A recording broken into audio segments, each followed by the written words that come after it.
I never thought a simple grocery list could feel like a betrayal. It was a Tuesday evening, the kind of mundane, forgettable weekday that usually bled into the next without fanfare. I was gathering laundry, a chore that had become as routine as breathing, when I found a crumpled piece of paper in the pocket of my wife's jeans. I smoothed it out automatically, expecting the usual items: whole milk, free-range eggs, the specific brand of whole wheat bread Sophie liked for her sandwiches. But there, scribbled in the margin in a handwriting that was not my own, looping, confident, and entirely unfamiliar, were the words, "Rooftop bar 8 p.m., smiley face." No name, no context, just a question mark and a smiling face that felt like a taunt. The time had already passed. A cold, heavy stone settled in the pit of my stomach. Laura, my wife of 8 years, the mother of my child, wasn't one for spontaneous rooftop cocktails. Not with me. Anyway, our spontaneous moments were more likely to involve an unplanned episode of a cartoon with our 5-year-old. My name is David. I'm 36 years old, and for the last decade, my life has been inextricably woven with Laura's. We live in a quiet, tree-lined suburb of Chicago, in a house we painstakingly chose together, a house whose mortgage felt like a shared dream. Our daughter, Sophie, is 5, a whirlwind of energy and laughter who is the absolute center of our universe. Our life had settled into a comfortable, if sometimes exhausting, rhythm. My world as an architect was one of quiet precision, of lines on a blueprint that promised order and structure. Laura's world, as a marketing manager for a burgeoning fashion brand, was a polar opposite, a cacophony of colors, loud product launches, and a constant, thrumming need for social connection. I loved her for it. She was a vibrant splash of color on my grayscale canvas. She was the one who dragged me, protesting mildly, to her company's glamorous galas, and I was the one who grounded her, who made her slow down with a home-cooked meal and a quiet glass of wine on a random Tuesday night. For years, I truly believed we were a perfect, if unlikely, team. The shift, I can see now in hindsight, began about 9 months ago, around the time a man named Ben was hired as the new creative director at her firm. I first met him at their corporate summer family day. He was tall, with an easy, almost practiced smile and a firm, confident handshake. He had a magnetic quality, the kind of person who seemed to be the sun around which other people naturally orbited. He remembered my name, which I found impressive, and complimented me on a public library I designed a few years back. "Laura showed me the portfolio on your firm's website," he'd said, clapping me on the shoulder. "Stunning work. Really just stunning." I remember feeling a flush of pride. He seemed like a genuinely good guy. In the following months, his name became a constant refrain in Laura's after-work debriefs. "Ben had this incredible concept for the spring campaign," she'd say, her eyes alight with admiration. "Ben and I stayed late to brainstorm a new branding. His mind just works differently." It was all professional, always framed around his talent and vision. I had no reason to feel anything but mildly interested. Then, around the holidays, the tone of the story shifted slightly. "Ben's having a rough time," she mentioned one evening over a dinner pasta. "His girlfriend, the one he'd been with for years, just moved out. He's pretty devastated. He really thought she was the one." I remember feeling a genuine pang of sympathy for him. A broken heart is a universal currency of pain, and I counted myself lucky to have never experienced that particular brand of it. But that initial sympathy began to slowly curdle into a low-grade, persistent unease as winter turned to spring. The nature of their connection seemed to evolve from professional admiration to personal entanglement. It started, as it so often does in this modern age, with the texts. They began to arrive long after her official workday had ended. We'd be curled up on the couch, the blue light of the television flickering across our faces, and her phone would light up on the coffee table with a soft ping. I couldn't help but see the preview of the message. A string of laughing, crying emojis. A link to a song with a message, "This made me think of our conversation today." Or a, "You won't believe the day I've had." She would snatch the phone up with a speed that felt telling. Her thumbs flying across the screen. A small, secretive smile playing on her lips that I realized was never directed at me anymore. If I ventured to ask, "Who's that?" she'd offer a dismissive, "Just work," or a slightly weary, "It's Ben. He's having another rough night." One evening, after a particularly long series of pings had effectively killed the mood of the movie we were watching, I tried to broach the subject with as much gentleness as I could muster. "Laura," I began, "Ben seems to be leaning on you an awful lot for emotional support. It must be draining, dealing with all his personal turmoil on top of your own workload." She immediately stiffened, her body language shifting from relaxed to defensive in a heartbeat. "He's a friend, David, and he's new to the city. He doesn't have a big support system here since the breakup. I'm just being a decent human being. It's not a big deal." Her tone was sharp, a preemptive strike designed to shut down any further inquiry. I backed down, feeling chastened and a little foolish, telling myself I was being the cliched, insecure husband. The incident that truly set off the alarm bells in my head, that turned my unease into genuine fear, happened about 3 weeks ago. It was a Friday night, a rare and cherished occasion. We had managed to book our regular babysitter and had reservations at a new, highly rated Italian place we'd been excited to try for weeks. I was just helping her with her coat when her phone rang. Her face did that thing I was starting to recognize and dread, a flicker of surprise, then a mask of focused intensity. "I have to take this," she said, already turning away and walking quickly towards our bedroom. "It might be about the client crisis from today. It could be important." I stood alone in the hallway, holding her black wool coat, listening to the muffled, indistinct murmur of her voice through the closed door. I couldn't make out the words, but then I heard her voice rise slightly, soft and reassuring. "It's okay. You're not alone in this. I'm here." She was in there for nearly 25 minutes. When she finally emerged, she looked flushed and distracted, her gaze avoiding mine. "Sorry," she said, brushing past me to grab her purse. The campaign hit a massive snag. Ben's freaking out. He didn't know who else to call.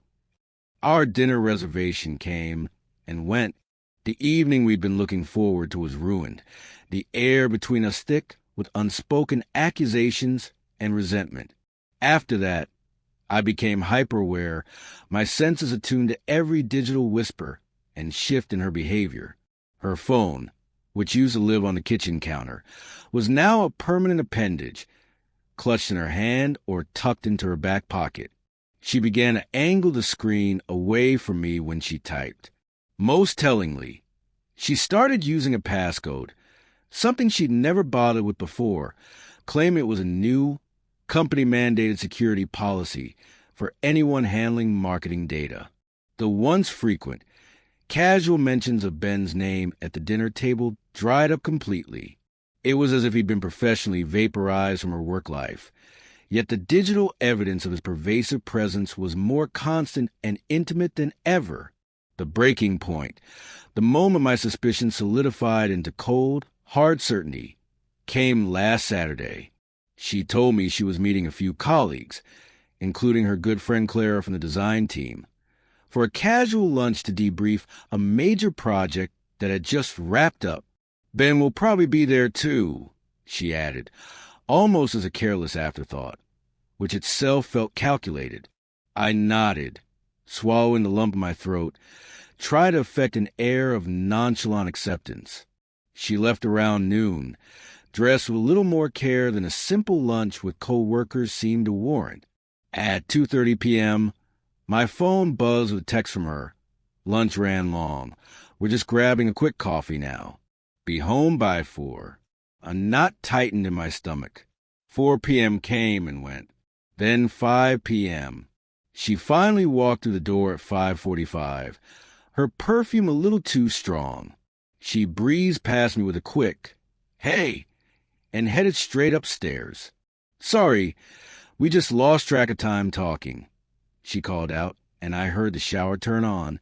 Later, after Sophie was in bed, I tried to sound casual, navigating the conversation like I was walking through a minefield. "So, was the whole team there for the debrief?" I asked from the kitchen sink.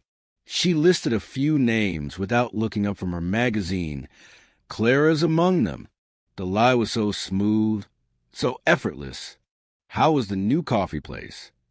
I pressed my back to her so she wouldn't see the tension in my face. She hesitated for a fraction of a second, a pause that screamed volumes in the quiet room.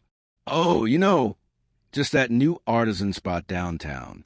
The coffee was a bit bitter for my taste.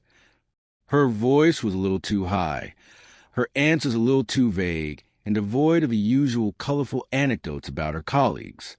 My gut, that primal organ of suspicion, was screaming at me that something was profoundly wrong. I didn't sleep at all that night. The feeling of being deliberately kept in the dark, of being managed and lied to by the person who was supposed to be my partner, was suffocating. The next morning, over coffee that tasted like ash, I decided to confront her, albeit indirectly at first. "Laura," I started, my voice rough with lack of sleep, "I feel like we're drifting apart. You feel so distant lately, and it seems like you're more present for your phone than for me, for us." She softened momentarily, a flicker of the old Laura breaking through. She came over and hugged me. Her familiar sent a painful reminder of what we were losing. "I'm sorry, David. Work has just been so overwhelming lately, and this last campaign was a beast. I'll try to be more present, I promise." Her words, for a moment, made me feel better. Maybe I was imagining things. Maybe I was the problem. Emboldened by her touch and her apology, I made the fatal error of being specific. "I'm just worried that this situation with Ben is becoming unhealthy. The late-night texts, the secretive phone calls that interrupt our time together. Maybe what he really needs is a professional therapist, not to rely solely on a married colleague for all his emotional support." The transformation was instantaneous and terrifying. She pulled away from me as if my skin had burned her, her face hardening into a mask of defensive anger. "Why are you so obsessed with Ben? He is a friend who is going through a genuinely hard time. I can't believe you're accusing me of something untoward just for being a decent, compassionate human being." Her voice was rising, sharp and laced with indignation that felt disproportionate. "I'm not accusing you of anything," I protested, my own frustration rising. "I'm saying that his constant presence in our lives, even if it's just digital, is having a negative impact on our marriage. He called and single-handedly ruined our first date night in months. It was one night, David. One. You are being incredibly paranoid and controlling." She shot back, her eyes flashing with anger I rarely saw. The argument escalated with a frightening velocity. I told her it deeply bothered me that she had become so secretive with her phone. She accused me of being insecure and imagining things. I mentioned the long, vague lunch that had stretched into a 6-hour absence, and she exploded. "If you don't trust me, just say it," she nearly yelled, her voice cracking with mixture of rage and what I now wonder might have been guilt. "I want to trust you, Laura, but you're making it impossible when you're so defensive and evasive." I retorted, my own anger finally breaking to the dam of my restraint. "Maybe if you weren't so buried in your blueprints in your quiet little world all the time, you'd actually notice I exist," she screamed back, a hurtful, below-the-belt blow that landed with brutal force. It was a revelation of a resentment I never knew she harbored.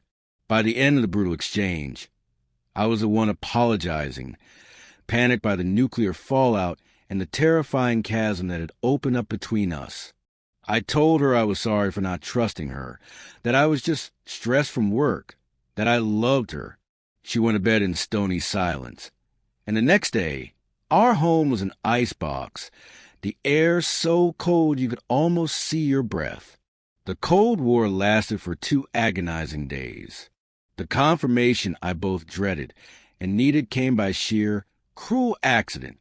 I was at the local park pushing Sophie on the swings when I ran into Clara, Laura's work friend. After some small talk about our kids, I casually mentioned, "Sounds like you guys had a real marathon lunch and coffee session on Saturday." Laura didn't get back until almost 6. Clara's face crinkled in genuine confusion. "Saturday? Oh, no. David, I was out of town all weekend visiting my parents. My son had a soccer tournament there. I haven't seen Laura since last Thursday's wrap-up meeting."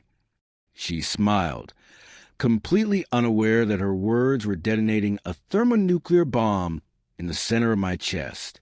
I managed a nod to make some vague sound acknowledgement and quickly changed the subject to the unseasonably warm weather.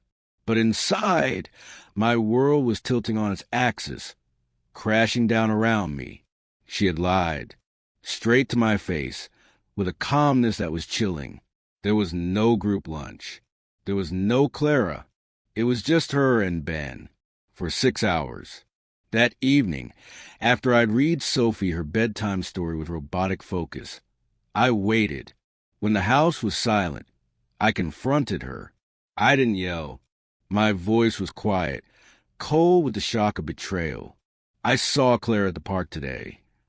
Laura, who was scrolling on her phone, didn't look up. She mentioned she was out of town all weekend, at her son's soccer tournament. Laura's face went pale. The color drained from her cheeks, leaving 2 stark spots of blush she'd applied earlier. She said nothing. So I continued, the words hanging in the air like a guillotine.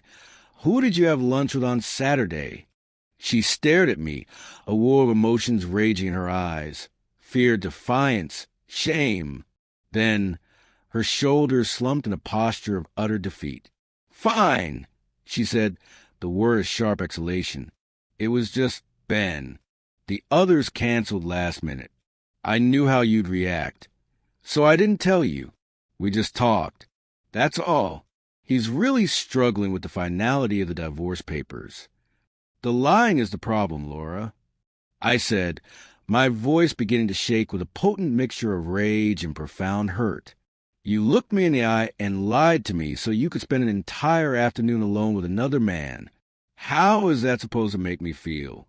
How is that supposed to build trust?" "I lied because you made it impossible for me to have a male friend without you assuming the very worst," she fired back, a desperate, last-ditch attempt to regain the moral high ground. "You've created this situation with your own insecurity. We were talking in vicious, exhausting circles, the fragile remains of trust between us shattering with every uttered syllable." Finally, after a particularly painful silence, she dropped the line I had been half expecting, half dreading. "I can't do this right now. I need some space. I'm going to go stay at my mom's for a few days." She didn't look at me as she said it. She simply stood up, walked to our bedroom, and I listened to the sounds of her packing a suitcase. She left without another word. The silence she left behind was louder and more deafening than any argument. She was gone for a full week. Our communication was reduced to the barest minimum. Terse, clinical text about Sophie's schedule. Pick up at 5. She has a dentist appointment Thursday. The few times I saw her during the strained handoffs, she looked tired and emotionally closed off, a stranger wearing my wife's face. I felt like I was living in a nightmare, married to a ghost. We finally agreed to talk properly the following Saturday. She came over to the house, our house, and we sat in the same living room where we'd spent so many happy, lazy Sunday mornings with Sophie. The air was thick with the weight of all the unspoken truths. "Just tell me the truth, Laura. Whatever it is," I said, my voice hollow from a week of sleepless nights. "I deserve that much." She broke then, The dam holding back her emotions burst, and she started to cry, deep, ragged sobs that shook her entire body. "I'm so sorry, David. I am so sorry. I never meant for any of this to happen." Through her tears, she admitted that her friendship with Ben had spiraled out of control and had crossed a profound emotional line. She had developed real, complicated feelings for him. She talked about feeling lonely and disconnected in our marriage for months, feeling like we were just co-parenting roommates who occasionally shared a bed, and how Ben's intense, flattering attention made her feel seen, desired, and exciting again in a way she hadn't felt in years. The air left my lungs. I felt like I had been punched. "Did you sleep with him?" I asked, the question tasting like acid and ash in my mouth. She shook her head vehemently, her tear-filled eyes meeting mine. "No, David, no. We kissed. Twice. Once after a work event about a month ago. He was upset about some legal news with his divorce. And it just happened. And then again last week. That's it. I swear on Sophie's life. I couldn't go any further. Every time we got close to that line, I thought of you, I thought of our family, and I just couldn't. A kiss. It felt like a physical blow. In some ways, the emotional betrayal, the sharing of her heart, her anxieties, her inner world with him, felt even more devastating than a purely physical act might have. She had been giving him the best parts of herself while I was left with the empty shell. I told her, my voice trembling but clear, that an affair, whether emotional or physical, was still a profound betrayal. She said she knew, that she was consumed with guilt, but in the same breath, she admitted she also couldn't simply deny the depth of her feelings for him. "What do you want, Laura?" I asked, my heart pounding a frantic, painful rhythm against my ribs. "Right now, in this moment, do you want to save this marriage? Do you want to fight for us?" "I don't know," she whispered, and those 3 small words were more devastating than the admission of the kiss. They were the death knell of our decade together. "I'm so confused. I love you. I love our life. I love our family, but what?" I pressed, my patience and my heart snapping under the strain. "But part of me wants to see where this with Ben could go," she admitted, her voice barely audible, thick with shame and a bewildering sense of longing. That was it, the final, irrevocable nail in the coffin of our marriage. I looked at this woman, the love of my life, and I saw a stranger who was willing to gamble our entire shared world on a maybe with another man. I told her, with a calmness that surprised me, that I couldn't be her backup plan, her safe choice while she explored her options. I told her I wanted a divorce. She didn't fight me. She didn't plead or promise to change. She just cried great, heaving sobs, saying over and over that she had ruined everything, that I deserved so much better. I filed for divorce. The process was thankfully uncontested. She was so consumed with the blueprint of her new life, her fresh start with Ben, that she didn't put up a fight over the house or custody. We agreed on a 50-50 parenting plan for Sophie, a schedule that now dictates the rhythm of my life. The day she came to move her final boxes out of our home, I stood in the empty space that had once been our shared bedroom and felt a profound, echoing silence. It was over. Our story was finished. In the months that followed, I threw myself into 2 things: therapy and fatherhood. My therapist became my anchor, helping me untangle the knot of betrayal, anger, and grief. And Sophie, my bright, beautiful daughter, was my reason to get up every morning, to breathe, to slowly, painstakingly piece myself back together. It's been over 6 months now. The raw, gut-wrenching pain has subsided into a dull, manageable ache, a scar that twinges in certain weather but no longer bleeds. I heard through the fragile grapevine of mutual acquaintances that Laura and Ben did indeed move to Seattle together. I don't know if it worked out for them, if the grass was indeed greener, and I found, to my immense surprise, that I care less and less with each passing day. The love I felt for her hasn't vanished. It is transformed, fossilized into a memory of what was a closed chapter in the book of my life. My life is different now, quieter, its contours reshaped. It's just me and my daughter most of the time. We have our new routines, our silly inside jokes, our quiet nights reading stories in my new, smaller apartment that smells only of us.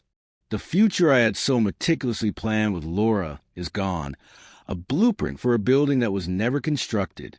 But a new future is slowly, painstakingly, being drafted. I look at my daughter's smiling, trusting face, and I know that while the story of my marriage ended in betrayal and heartbreak, our story, mine and Sophie's, is just beginning. And maybe, just maybe, that is more than enough. It has to be.